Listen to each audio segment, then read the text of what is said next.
últims 30 anys, durant el període democràtic, s'han aprovat 5 lleis orgàniques. És massa, segurament, per a el que és l'estabilitat del sistema legislatiu. Segurament també estarem preguntant-nos si les competències serà una reforma més, serà una moda passatgera. Pareix que no, els experts es diuen que és un canvi profund, que és un canvi molt important per a l'educació. A més, en l'educació física, al ser una àrea molt pràctica, pareix ser que estem en el bon camí, que tenim poques ganes de treballar a la fer. Aquesta vesprada contem amb una persona experta en competències, que passa molt clar, que ho fa molt didàctic i molt senzill i segurament ens podrà ajudar a comprendre millor les competències bàsiques com l'educació física pot contribuir a la seva consecució. Vull agrair en principi l'esforç de vindre des de lluny i estar amb nosaltres esta vesprada. Ella és doctora en psicologia, és vicedelegada de la Facultat d'Educació i Psicologia de la Universitat de Girona, és professora del Departament de Psicologia, investigadora del CINTE, del Seminari d'Investigació Interuniversitari sobre Estratègies d'Ensenyament-Aprenentatge, coordinat per l'institució professor Carles Montaner. Jo he enumerat totes les seues publicacions, articles, participacions en congressos, sempre en molt extens, però sí m'agradaria destacar, sobretot, el seu treball d'anàlisi de les competències professionals, les competències en l'educació per la salut, l'avaluació de la qualitat de l'aprenentatge, la infància, la relació de la infància i l'aprenentatge i sobretot l'assessorament estratègic. Bé, a tots vosaltres, Reyes Carretero.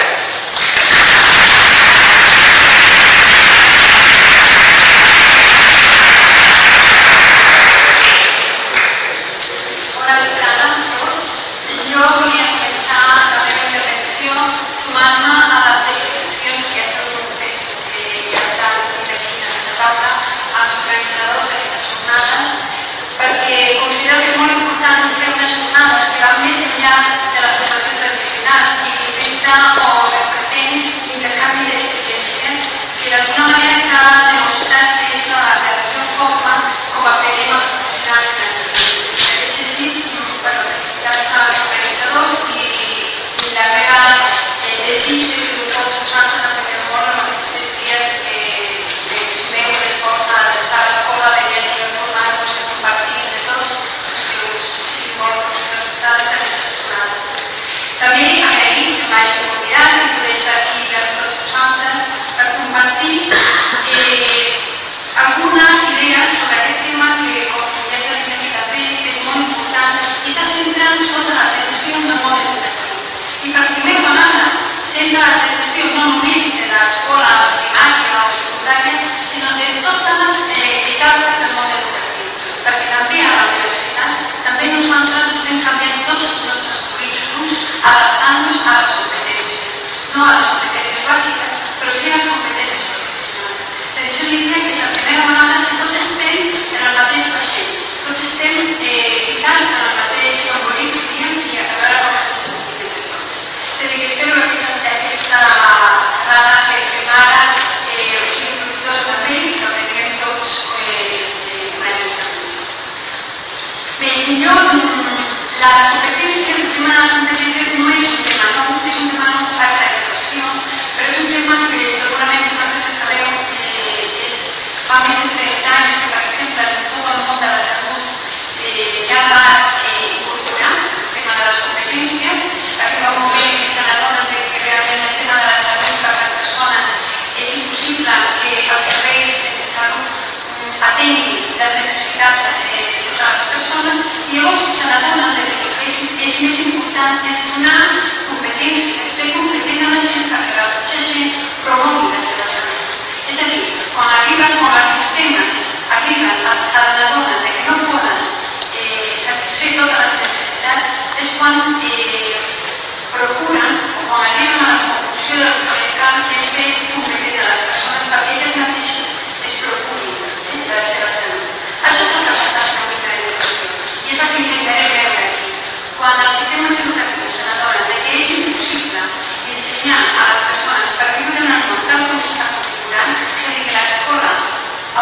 donar molt més continguts del que dona, ja tenim els currículums sobresaturats i és impossible ensenyar, donar tot allò que necessitem per viure les societats tal com s'està conformant.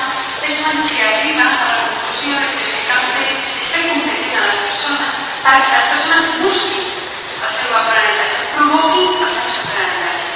Bé, això és tot greu, però en tot cas ja comença per aquí. Mireu, jo la meva xerrada la volia estructurar per donar resposta a aquestes preguntes.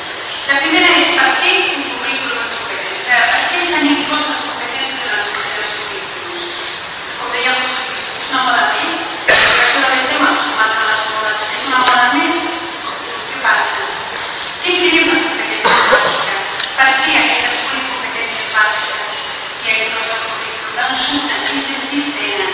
També mirarem de donar resposta. També veurem com s'han definit les competències que han de definir-se a l'escola i aquests 3 punts mirarem de aproximar diferents. Vam centrar l'unió de procés més important per nosaltres, el més interessant, que és com es desenvolupen a l'escola. És a dir, quan estem a l'escola, què podem fer nosaltres com a docents perquè els alumnes desenvolupen les competències. I després el tema més complicat, que també intentarem abordar, és com s'avaluen. Realment aquest és el tema complicat que això. Ensenyar-les o intentar que els estudiants desenvolupen competències ja és complicat, però almenys és com les avaluaríem. Sempre que vaig fent, farem un recorregut per totes aquestes preguntes, al final de l'exposició tenim preguntes vosaltres, hi ha coses que no han quedat clares, doncs tindrem que fer un espai per poder intercanviar. Bé, si anem, per què s'han introduït les competències? Bé, abans el jefe de servicios de formación no ho havia dit aquí. L'any 2000 aproximadament la Unió Europea, el Consell d'Europa, que se celebra a Lisboa, comença a donar-se que els sistemes educatius s'han d'adequar a les característiques de les societats del coneixement. Sabeu que es parla, hem passat d'una societat industrial a una societat, o estem passant d'una societat industrial a una societat del coneixement, on han canviat tot, les formes de producció, les formes de treball, les formes, els tipus de família, nosaltres mateixos estem canviant, i on els canvis són molt més ràpids del que ja hem pensat mai. Bé, doncs, aquesta societat que s'està conformant, hi ha una necessitat d'adequar els sistemes educatius a aquest tipus de societat. Penseu una cosa, l'escola es crea al segle XIX, es crea per respondre a unes determinades necessitats i creix per anar a veure amb les necessitats del dia de la societat. Llavors, Europa intenta ja a Lisboa donar recomana a tots els països que comencin a treballar sobre el tema de com es pot adaptar a l'escola a aquest món que s'està configurant. A partir d'allà comencen tota una sèrie d'estudis, estudis de l'OCDE, estudis de la UNESCO, estudis en diferents països per treballar aquest tema. I ens arriba a la conclusió que allò que és més interessant és incloure en els currículums escolars les competències. Bé, aquí havia plantejat una de quan parlem d'aquestes noves societats, què és el que passa? Hi ha un nivell d'exigències intel·lectuals, un nivell d'augmentar el nivell d'exigències intel·lectuals i personals per viure en aquestes societats. Abans segurament era possible viure només amb l'alfabetització de la llengua o de les matemàtiques. Ara estem en una societat en què estem en una societat de les 5 alfabetitzacions, perquè l'alfabetització de la llengua, de les matemàtiques, s'ha de sumar l'alfabetització digital, l'alfabetització per viure en una societat multicultural. És a dir, hem anat sumant que hi ha més aprenentatges que són imprescindibles i que si no els té la persona queda en risc d'exclusió. Però també vosaltres heu sentit moltes vegades que es diu ara que els continguts tenen velocitat com els curs, no? Què passa? Que la producció de coneixements és tan ràpida que realment l'escola no pot atrapar aquesta producció. I arriba un moment que no sabem què necessitaran els nostres alumnes i no sabem què necessitaran ells per quan siguin adults poder viure en aquesta societat. No sabem si el que estem ensenyant serà ja després Bé, a partir d'aquí comencen a fer tota aquesta sèrie d'estudis fins que el 2006 el Parlament Europeu fa una recomanació a tots els països. Europa vol ser alguna cosa més que l'Europa de l'euro i vol ser un espai comú per tot el que és el sistema educatiu. Llavors fa una recomanació i és que inclouen en els seus currículums les competències bàsiques. Això ens dona una certa garantia. No estem parlant d'una bona d'aquestes que ja han passat, com deia José Luis, d'aquests els lleis que sempre aquí a Espanya sempre tenim currículums que han posat una llei. Això no passa en altres països, però sí. En tot cas, això no és una conseqüència d'aquest canvi legislatiu que tenim en aquest país, però és una que va més enllà i que ve d'una recomanació europea que tots els països de la Unió Europea han fet. Llavors, un d'aquests estudis que he parlat abans de la OCDE, un estudi que s'anomena de SECO, Definició i Selecció de Competències, que vosaltres podeu consultar perquè està penjat a la web, diu, quan parla de les competències, diu que les competències bàsiques que han de permetre als currículums és desenvolupar la capacitat d'aprendre al llarg de tota la vida. Una mica el que us deia abans, perquè ja no podem ensenyar tot el que s'ha d'ensenyar als alumnes, el que hem de donar són capacitats perquè ells puguin aprendre durant tota la vida.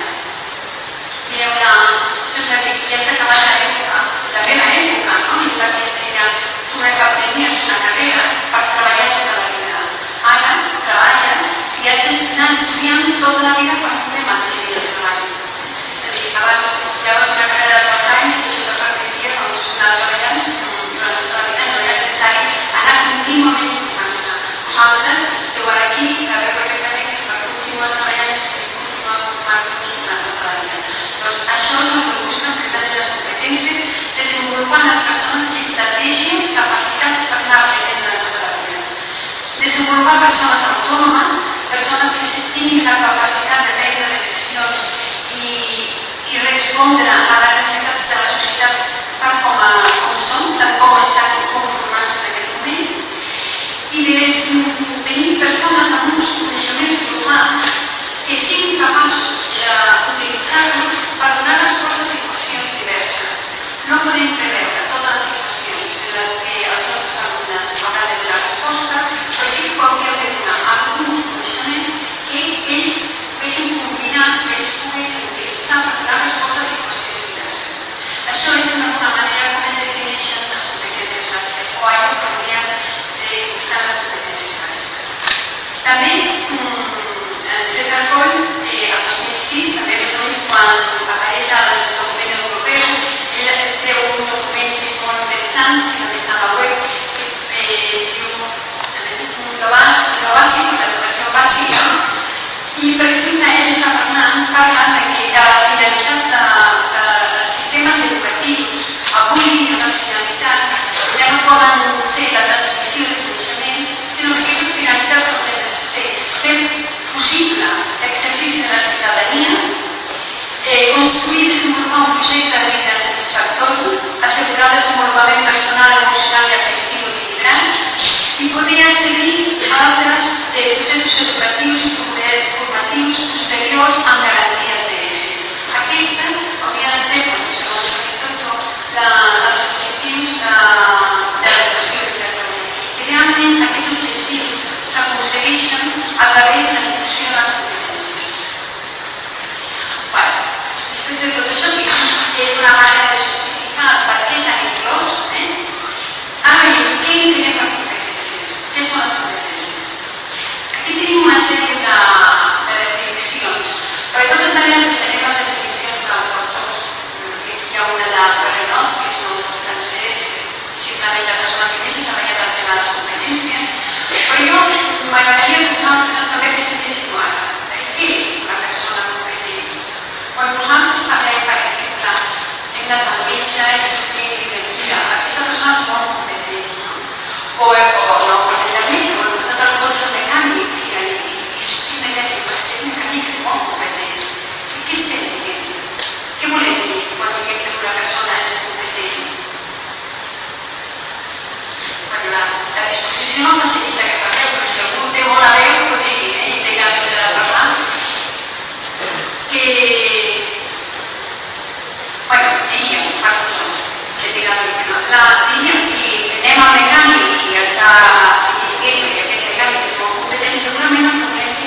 la capacitat de donar resposta a una situació concreta.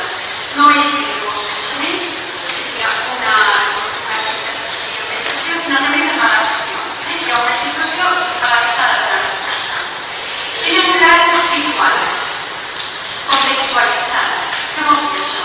Que només podem dir, jo no vaig al metge, el metge no m'atén, jo vaig al mecànic, jo no sé si el mecànic és perquè la competència està lligada als contextos durs, als contextos reals. És a dir, només podem dir si una persona és competent si resol una situació concreta. Això és molt important a l'escola, perquè nosaltres ja sabeu, els aprenentatges a l'escola, mira, hi ha una necessitat de traspàs de que s'ha adquirit un context de traspassar-lo a un altre context. Els aprenentatges queden combinats als contextos concrets que s'aprenen. Llavors, això significa que nosaltres no hem d'ajudar que els nans desenvolupin competències, però també hem d'ajudar que aquest desenvolupament es faci en contextos diferenciats, perquè ser competent en un context no assegura de cap manera que se sigui competent en un context diferent. Enteneu? Això? És a dir, és la competència, el desenvolupament de la competència que ha d'ajudar i per als aprenentatges a les situacions concretes. També aquestes situacions concretes han de fer referència a situacions de la vida real. Per això, com podem explicar encara, molt important que a l'escola es creen situacions que els psicòlegs s'han anomenat situacions autèntiques, és a dir, situacions de la vida real, que no inventem situacions escolars per ensenyar-les, sinó que utilitzem les situacions de la vida real quotidiana ens donen per ensenyar i desenvolupar les competències. Això podem ser integrar coneixements, habilitats, actituds, valors, també, que ho he dit abans, existeix perquè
espais en què els nanos tinguin la possibilitat d'anar a fer coneixement en acció. Vostès en parlarem de com ho podem fer, però en tot cas veiem.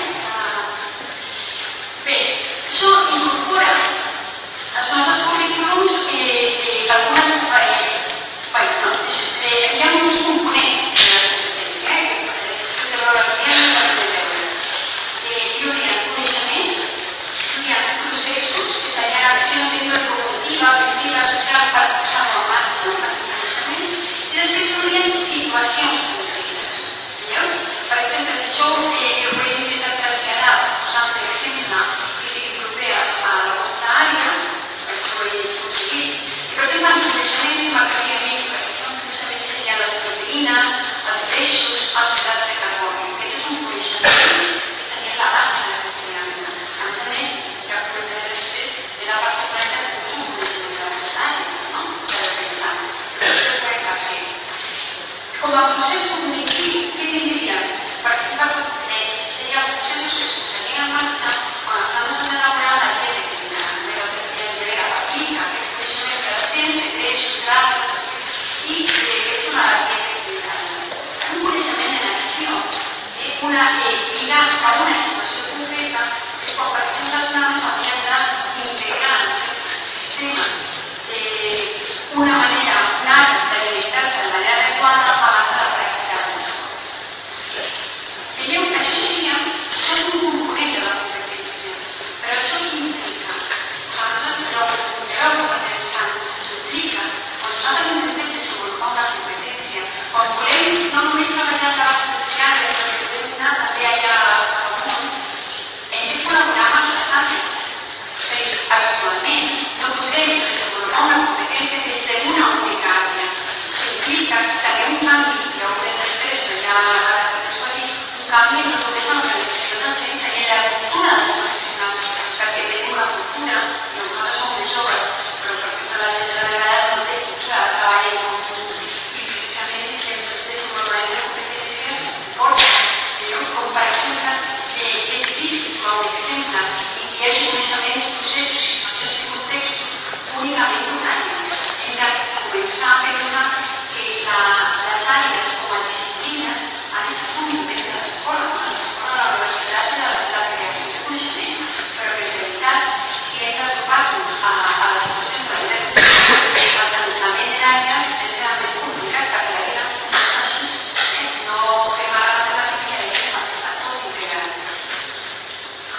Bé, anem a definir, ja sabem per què s'ha inclòs en el currículum, tenim una mica d'idea de les competències i ara el que s'havia de definir també eren quines competències bàsiques. Jo ho he comentat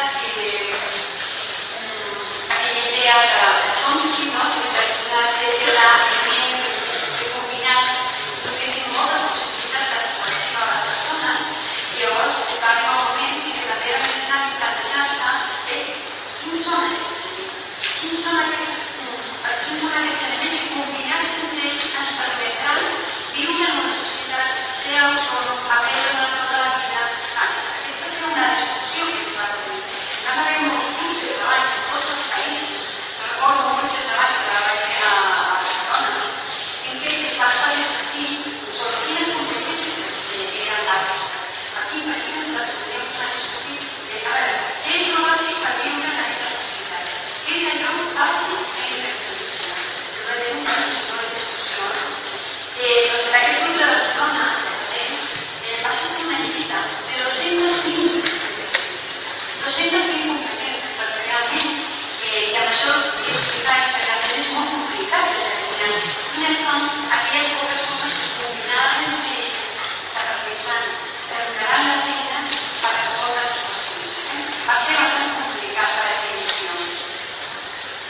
SECO, el mateix document, proposa 3 grans tipus de competències. Competències per la interacció amb els altres, competències per al desenvolupament personal i, per últim, competències per utilitzar les eines per interactuar amb el món, per entendre i interactuar amb el món i per continuar fent-nos. És a dir, competències per al desenvolupament personal, competències per a la interacció amb els altres i competències per a la interacció, per a la utilització de les eines que ens permeten interactuar amb el món. I ara jo us preguntaré una cosa. Nosaltres som a la primària, no? I a la secundària parlem. Penseu una mica en les àrees d'educació infantil. Us en recordeu de les àrees d'educació infantil? Ja vostè treballa en educació infantil? No? Bé, doncs ara. Les àrees, només hi ha 3 àrees d'educació infantil. Educació infantil, però hi ha una àrea que és desenvolupament personal, una altra que és desenvolupament social, no sé com es diu, hi ha una altra que és llenguatges, comunicació i llenguatges.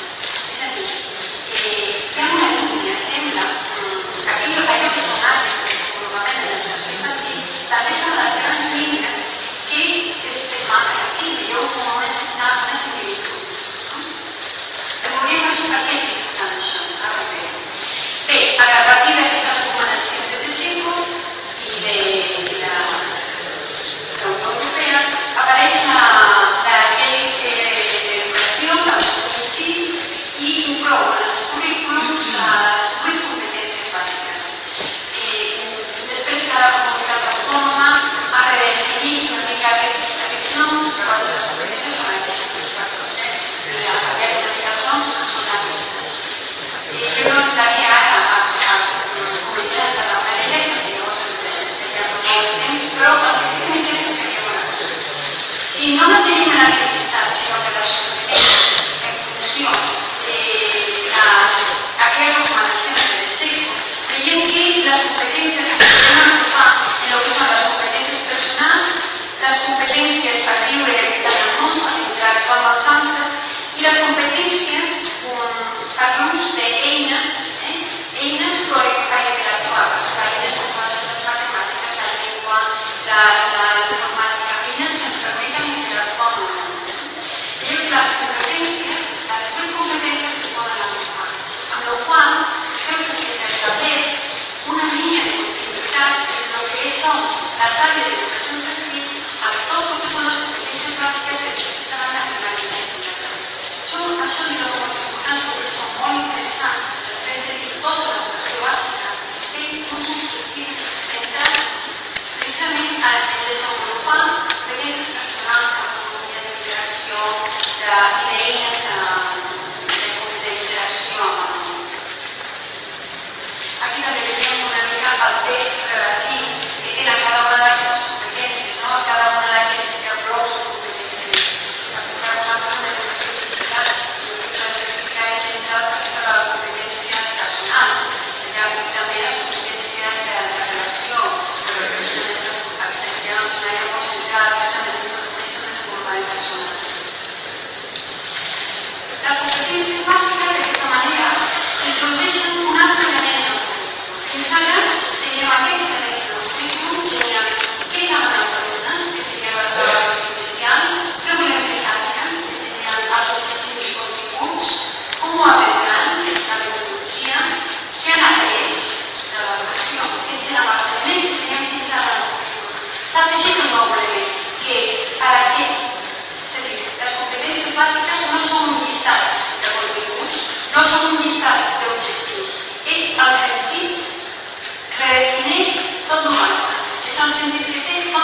transversalitat. La transversalitat és un criteri de selecció de continguts. Hauríem de seleccionar, és a dir, hauríem de ser prioritaris aquells continguts que es poguessin aportar des de diferents àrees. Hauríem d'anar a currículums transversals, currículums sistèmics, en què les àrees haguessin de col·laborar entre elles per assolir aquests objectius. Allò que es considera bàsic i imprescindible, precisament són aquests objectius i continguts que són més transversals. La funcionalitat. La funcionalitat és un criteri que fa referència a la metodologia. Hauríem de buscar o crear situacions a l'aula, per a situacions d'aplicació del coneixement, crear contextos en què sigui necessària l'aplicació del coneixement. Per últim, l'autonomia. No hi haurà desenvolupament de competències mentre els nanos no puguin decidir què fan i per què ho fan d'aquella manera i com ho podria fer si no ho fan d'aquesta manera.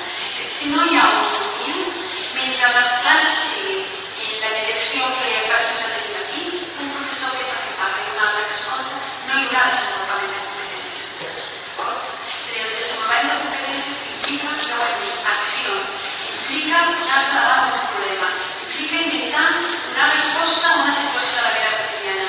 I les situacions més tradicionals, jo sé que ara les aules tampoc no són això d'aquests usos, però total perquè es vegi, no? Mentre les situacions siguin d'aquest estil, quan jo estudiava, no hi ha desenvolupament de competències, o realment no es facilites, i hauríem d'anar més a contextos d'altres. Llavors, podríem dir, estem desenvolupant competències, quan estem desenvolupant competències? Doncs quan fem que els alumnes siguin autònoms i actuïn de manera autònoma, quan es puguin decidir què estudiar, com abordar, com buscar la informació. Quan fem que els alumnes pensin, reflexionin, i això és molt important acabar amb aquest tipus d'activitats més de tipus binari, més tipus fitxa o activitats del llibre que l'únic que busquen és l'aplicació directa del contingut.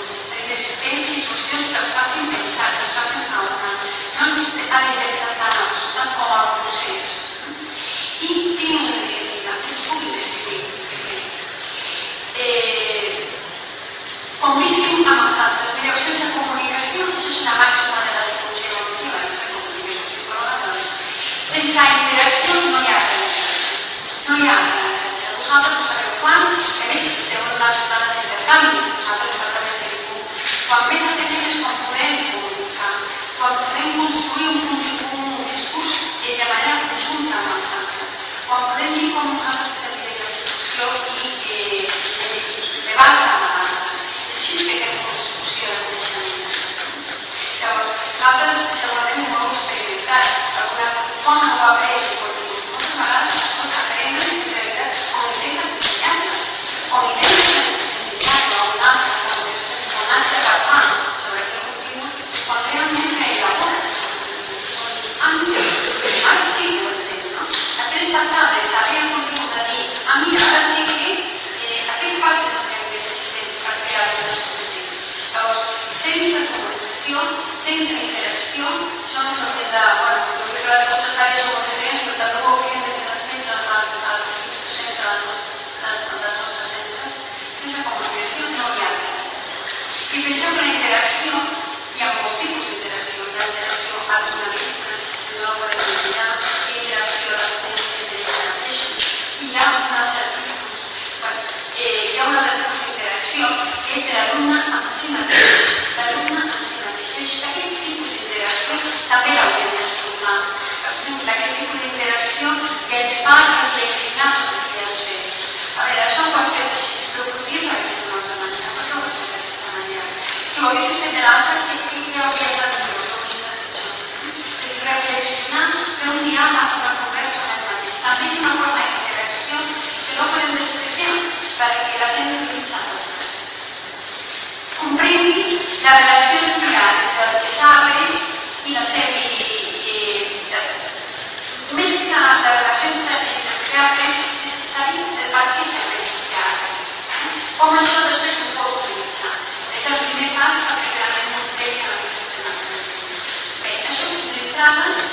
són com a elements claus per al desenvolupament de competències. Anant més enllà, diríem que el desenvolupament de competències és a través de les àrees culturals, l'organització i funcionament del centre, les activitats d'ensenyament d'aprenentatge i la relació amb els integrants de la comunitat educativa. Bé, aquí ja ho hem passat tot, no? Efectivament, és tot el centre, és tots els serveis del currículum, és tot que hauria de posar-se al servei de les competències. Veiem ara que bàsicament de dos serveis hi ha dos serveis principals. Un és la comunicació professional, que és ara, i l'altre és la motivació. El desenvolupament de competències està molt lligat a les formes de comunicació. Anem per les àrees culturals. Les competències no s'assoleixen a través de l'àrea, ja ho hem dit. És necessari un model més sistèmic de treball a l'escola i que totes les àrees es puguin integrar. Llavors, clar, si nosaltres hem de prioritzar unes competències bàsiques i això ho hem de centrar per tots els àmbits de la nostra escola, això voldrà dir que és necessari que si allò és bàsic i imprescindible, serà necessari que nosaltres hem de seleccionar allò que s'ensenya. Jo sé que això és una mica polèmic, però de totes maneres ho dic. L'escola no pot pretendre ensenyar de la mateixa manera tot el que s'ha ensenyat actualment. Ensenyem masses continguts. Tenim especialment, no tant a primària, però sí a secundària, tenim continguts, currículums sobresaltants. D'alguna manera, hem arribat a pensar en un moment que els continguts són molt sobres i hem anat carregant de continguts i realment hi ha moltes coses que s'alimenten amb una angoixa molt important de veure que no poden acabar els programes. Crec que això també ens ha quedat com integrant que no és possible ensenyar tot allò que seria convenient ensenyar. No és possible ensenyar tot. Llavors, hem de triar i hem de seleccionar més que triar, hem de seleccionar. I el criteri de selecció és el criteri de competències bàsiques. Llavors, és important que les àrees curriculars treballin de manera conjunta, que seleccionin allò que és més transversal i allò que més s'apropa o més ajudarà al desenvolupament de les competències bàsiques. Això és el que des del punt de vista parla de triar o de seleccionar allò que és bàsic i imprescindible. Que no vol dir que sigui totes, però des de no serà totes, però no seran ni moltes vegades ni el que nosaltres ens agradaria ensenyar, però és allò que hem de prioritzar. L'organització i el funcionament. Per poder repetir, és molt important crear estructures col·laboratives entre professionals perquè el desenvolupament de competències no es pot fer des de cada una de les àrees.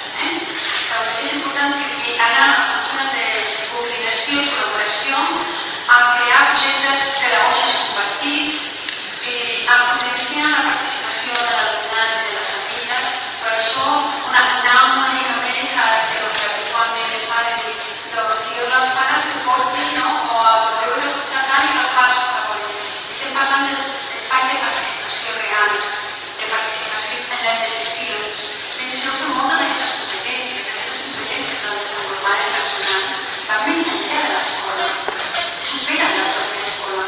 Llavors, hem de comptar també amb les competències. Aquí hem generat una polèmica, però ens hem d'acostumar a que també els famílies estan canviant, ens hem d'acostumar a treballar amb diferents tipus de famílies i integrar-los en els espais de decisió de les centres. Una de les, en quant a l'organització i el funcionament, una de les coses que també resulta a vegades polèmiques aquí és el de l'ús de l'espai i el temps. Evidentment, per treballar d'una manera transversal, funcional i tal, és molt complicat treballar d'aquesta manera amb tantes horàries com hora i mitja, per exemple, al batxillerat o a primària, amb classes de que ara es toca castellà, després toca valencià, després toca educació física i després toca matemàtiques. Amb aquest tipus d'organització es va elaborar en un moment de temps l'escola i hem d'introduir el segle XIX. Llavors es podien tipus de currículums. L'organització espacial i temporal en la que organitzem actualment les escoles no respon a un currículum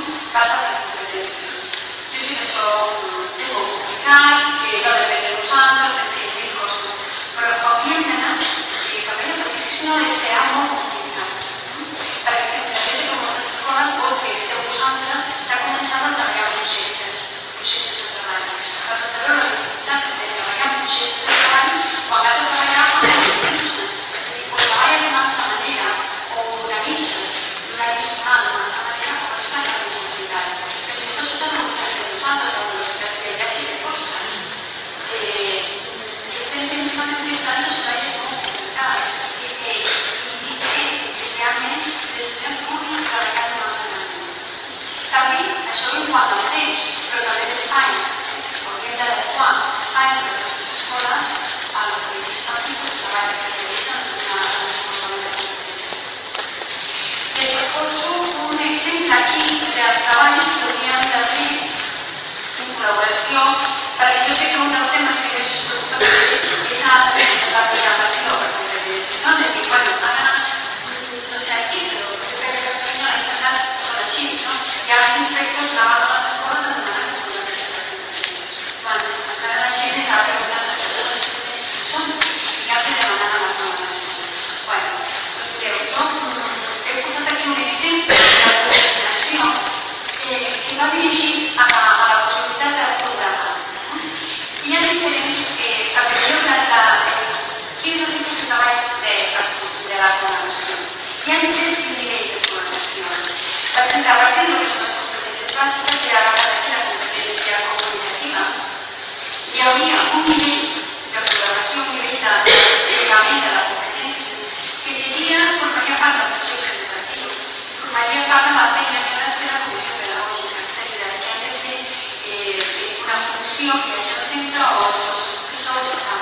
Que el que fem és d'aquesta competència comunicativa, a partir de la competència de comunicació oral, o no, en general, la competència comunicativa. Nosaltres, què farem aquí? Com la definim? Com definim la competència? Perquè les competències s'han de desenvolupar. I què han els currículums? En aquell discurs que estan al currículum, ja donen les pistes per desenvolupar-la, però això s'ha d'adaptar, s'ha de començar. I no, per això podria dir, perquè la desenvoluparia, no? I ja ens l'ha donat. Perquè s'entén que el desenvolupament que podeu fer vosaltres aquí a València pot ser diferent del desenvolupament que es pot fer a ells o que es pot fer a un altre lloc. És a dir, deixen una part de l'autonomia al centre per al desplegament d'aquella competència. Doncs una de les primeres coses que hem de fer entre tots i tots els resultats de l'agència social que està d'acord és de dir, ja, hem respecte a la competència comunicativa com la definim nosaltres, què volem que nosaltres al final desenvolupem. Us donaré ara una mena d'experiència que a mi va bé i que igual us va bé a vosaltres. Per desenvolupar la competència es pot pensar sempre. Tant, qualsevol de les 3 competències que hi ha a la competència es pot desenvolupar pensant l'alumne com a productor. Com a productor, per exercir la competència final, com a productor, una cosa la vida com a productor.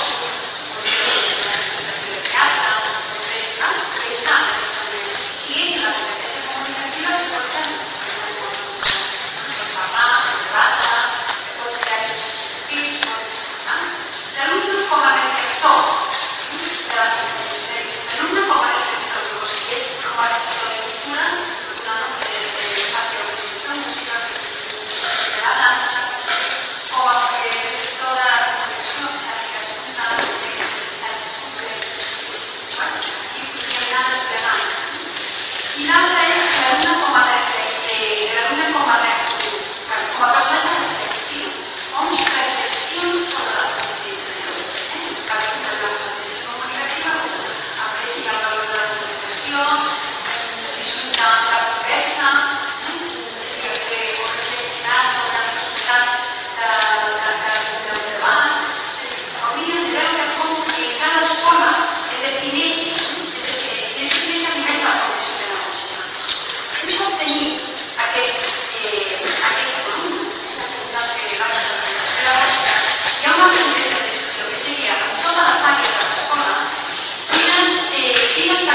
es tracta de fer un projecte educatiu, de dir la nostra escola que serà d'aquestes competències, com es desenvoluparan aquestes competències.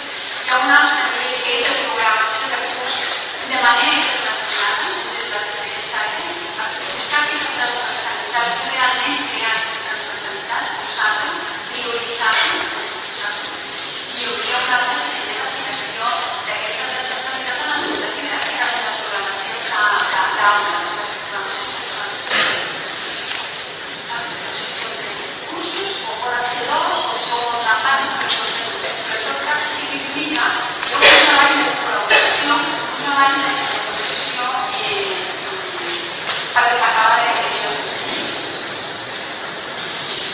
Un altre nivell de...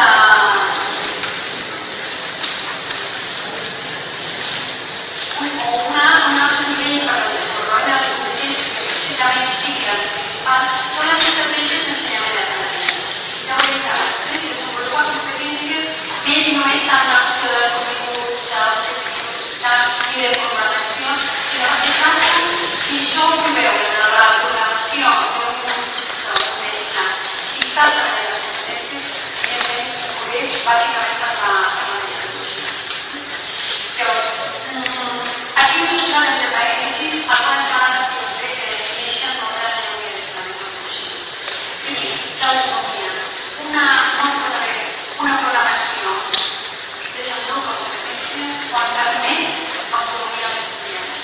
I el permet autonomia als estudiants vol dir no dir que sempre ho està fent, perquè és també que tenen autonomia en com adquiriran aquestes competències que poden fer. Autonomia. Contextualització. Allò que em dic abans, crear situacions reals, situacions autèntiques, en què els alumnes puguin contextualitzar allò que estan aprenent. Interacció, ja ho he dit abans també, fomentar la interacció, integració de diferents coneixements escolars, utilitzar-le, que a tant també no és clar, perquè intentant aprendre molt de les coneixement també de integrar l'escola. I per últim, la modelització, que d'aquest no hem parlat, que és la idea de no aprenem bàsicament quan veiem la competència. Perquè jo crec que els mestres hem de dedicar les seves docents a aquestes competències, perquè això també és una manera de desenvolupar competències. També hem de ser persones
a les universitats i per suposat també a ICACAs exteriors. Un problema, i per resoldre aquest problema és que l'estudiant, és l'alumne, ha de demostrar totes les condicions. Evidentment, tornem a el que deia abans. Donar resposta, si per exemple veure un pacient no sé què tal, aquí no podem donar resposta des de la no sé què, bueno, una resposta integrada, entera a un sistema molt més sistèmic de combinació dels aprenentatges.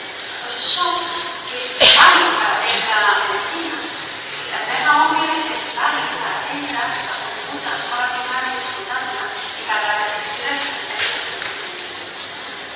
Bé, llavors tindria mètodes, accions quotidianes, no només el coneixement de l'escola, sinó també el coneixement de l'entorn i de les famílies. Però jo sé que treballar amb famílies concretes haurem d'identificar entorn de les famílies en el projecte educatiu, implicar-les en el que s'entendeix que és complicat, que no totes les famílies jo crec que quan la família sempre realment té un paper en l'educació sobre el físic, tot també aquest paper en les decisions respon millor. De totes maneres, d'informar de les tecnològiques, intercanviar informacions, establir àmbits de participació amb les famílies. Bé, hem repassat ja els 4 punts que creiem que eren importants per desenvolupar competències. Les àrees, els continguts, l'organització del centre i la coordinació, la metodologia i la relació amb les famílies i l'entorn. Anem ara, abans que se'ns acabi el temps, al tema de l'avaluació. Com valorem això? Com valorem? Aquest és un tema complicat. Per començar per lo fàcil. Hi ha 2 formes d'avaluar les experiències. Una és externa, és l'europea i l'autonòmica, i aquesta també hauríem d'utilitzar-la. És a dir, l'avaluació externa deu ser una. Però bé, en tot cas, l'hauríem d'acceptar com una avaluació que ens aporta referents per aplicar mesures correctores. És a dir, aquella avaluació diagnòstica que diu que ara que estarà una mica com la quarta primària, no? La quarta primària i després a segon o a tercer de l'ESO. Doncs bé, aquestes avaluacions diagnòstiques són les avaluacions d'Europa, informes etc. El que haurien de ser no haurien d'utilitzar-se cap a un rang d'una escola, una funció de mensa, sinó realment hauria de ser un referent per aplicar mesures correctores. Després hi ha l'avaluació interna, que és el que nosaltres ho veiem, i també hauria de ser una avaluació que ens permeti que incorporem mesures correctores al que estem fent. De fet, l'avaluació és l'indicador que ens dirà si tot allò que hem dit abans ho estem fent de manera correcta. L'avaluació interna, per tant, no només és una avaluació de l'alumne, sinó que l'avaluació del currículum que nosaltres mateixos per dir les primeres competències està avaluant l'aplicació de tot el que hem dit. Ha de ser contínua i individual. Això, la dificultat de fer bé, la dificultat de que les competències, tal com estan en el currículum, no es poden avaluar. No es poden avaluar. Per exemple, com avaluarem la competència del desenvolupament personal? Així, tal com es surt en el currículum, és impossible. Necessitem treballar aquelles competències, crear nivells d'assoliment de la competència, indicadors i evidències. Doncs ha d'avaluar la competència. Però, en definitiva, això és que les competències, i no és per tota l'etapa, i a més les competències de primària i les de secundària són pràcticament les mateixes, no hi ha molta diferència. El que necessitem per avaluar és saber què és el que hem d'avaluar. Hem d'establir, primer de tot, alguns nivells d'assoliment de la competència. Les competències, igual que abans hi ha indicadors de la capacitat, no és una qüestió de tot res, sinó que s'ha d'establir. Establir aquests nivells d'assoliment que les persones subjectes que ho utilitzen com a criteris bàsics.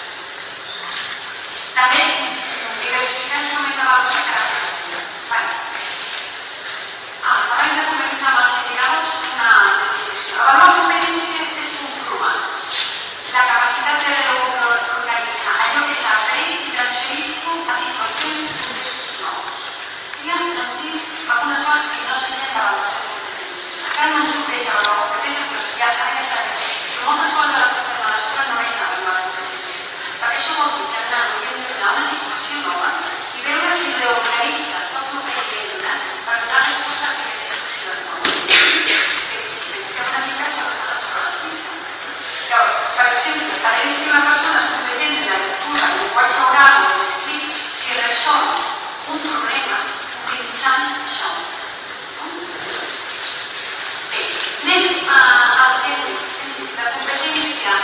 normalment no es pot avaluar, és necessari establir alguns nivells de les competències. Després us posaré un exemple, segur que està.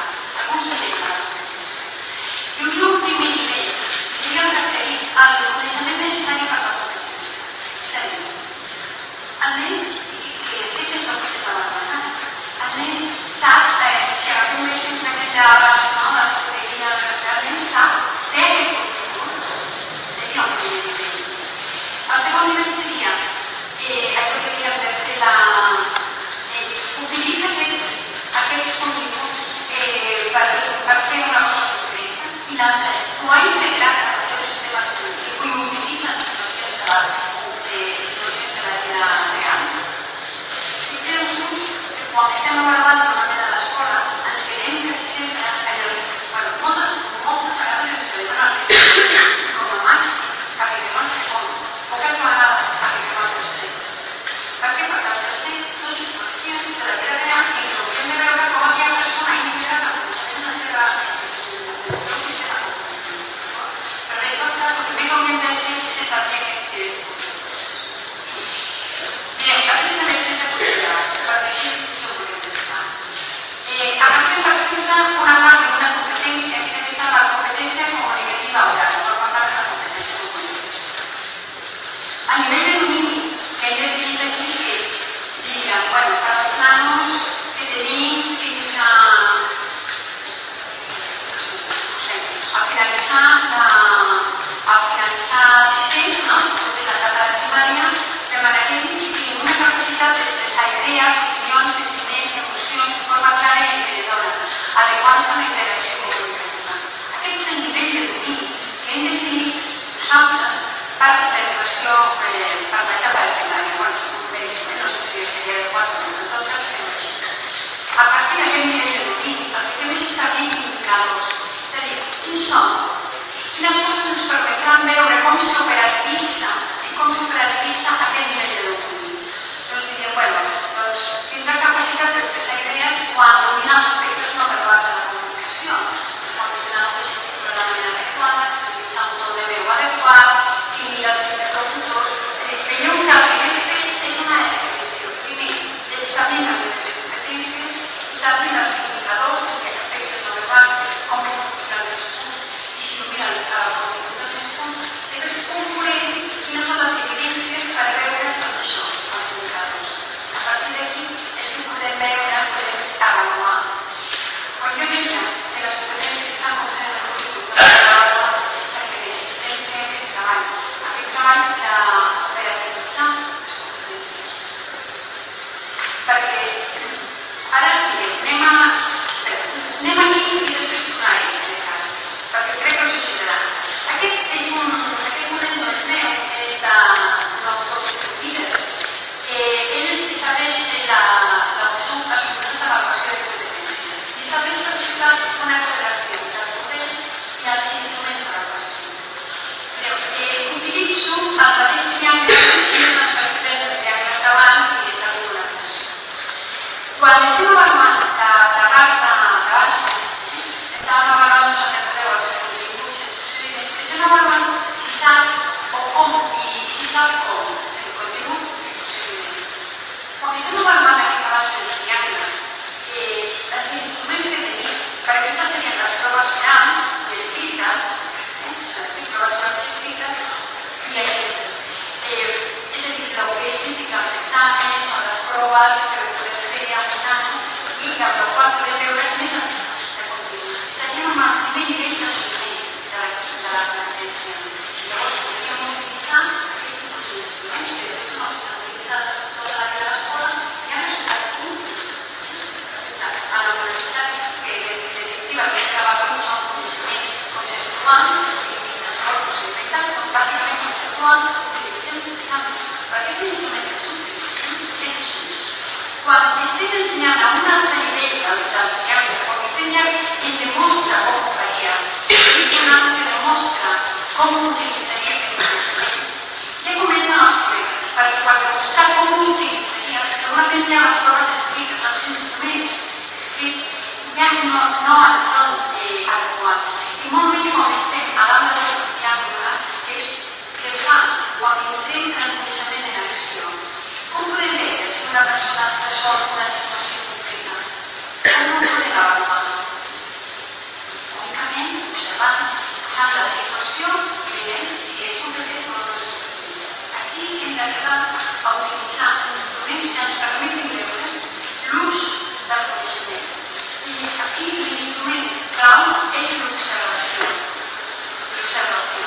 estem en el nostre convocatòria. Aquí sí que tenim altres estudis, podem utilitzar portfolios, roleplays, simulacions, projectes, perquè estem veient un procés, estem veient com ell faria això, però com estem avaluant com ho fa, l'element clau és l'observació. És a dir, buscar situacions d'avaluació autèntiques. Abans parlàvem de tallers autèntics, d'avaluació autèntica. Avaluació autèntica, que és una situació real i observant persona aquella situació utilitzant el coneixement. Però ara anem a la base dels indicadors. Si nosaltres anem a observar, ens hem de dotar, abans d'anar a observar, ens hem de dotar d'alguns elements per poder observar, perquè si no ens posarem davant del nano de la situació real i tal, i si no tenim alguns elements d'observació, alguns indicadors d'observació, ens perdrem. Per això és necessari crear instruments d'avaluació del tipus de lo que he fet, de lo d'abans.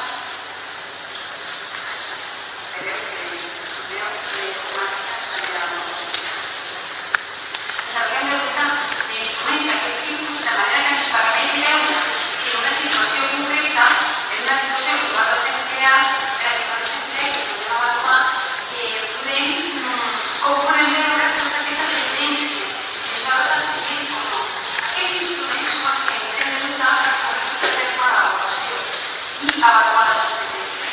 Evidentment, aquests instruments ja no són l'àrea, ho hem dit tota l'estona, és un instrument quasi és un equip docent que al finalitzar l'ensenyament primari ha d'avaluar quines són diverses competències en base a instruments de l'equip. Ja acabem. Això és un esquema una mica de lo que acabem de dir.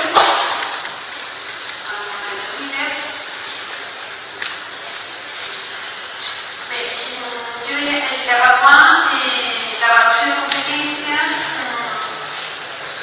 ha d'implicar la demostració de que la persona pot pensar en relació a una situació complexa que sovint implica valors, però les situacions complexes, que són les situacions de la vida quotidiana, tenen com a característica, que això és una cosa que també a vegades no s'acaba d'entendre, tenen com a característica que no tenen una única solució.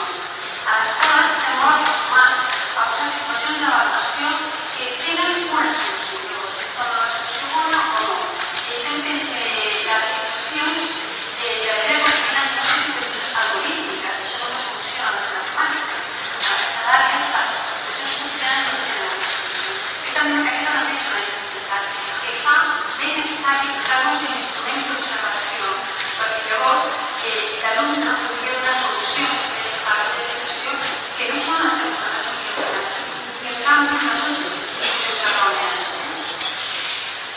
Per això també és molt important que l'avaluació, nosaltres proposem situacions d'aquest tipus, demanem sempre que raoni i avaluar el procediment, avaluar més el procediment que no pas els resultats, perquè evidentment l'assoliment d'aquesta competència per anar a una determinada edat pot ser molt diferent que com per a nosaltres tenim aquesta competència. En canvi, no és errònia, no és negativa. Hem d'avaluar tot el que és el procediment i raonar-lo, perquè ho has fet d'aquesta manera com ho pot ser de l'altra, i avaluar també aquest procediment, aquest raonament que hi ha. Bé, ja per acabar, jo és important afirmar que la representació d'alguns assessoraments de centres sense la secundària, concretament són centres de secundària, sobre el tema de les competències, com controlar les competències de la competència. I per mi, aquí us poso algunes coses que ho estic trobant. Per exemple, coses que no són molt interesants. Primer, és que la inclusió de les competències està generant el renou i la generació una mica perduda i tant, però està obrint una altra vegada el debat sobre pedagògic en els centres. Els centres s'estan començant a discutir i perquè jo crec que són en els centres com hi ha la percepció de que les coses tenen que funcionar, de que les coses així no funcionen, i realment com pots explicar que no s'ha de coordinar i que les coses no funcionen, I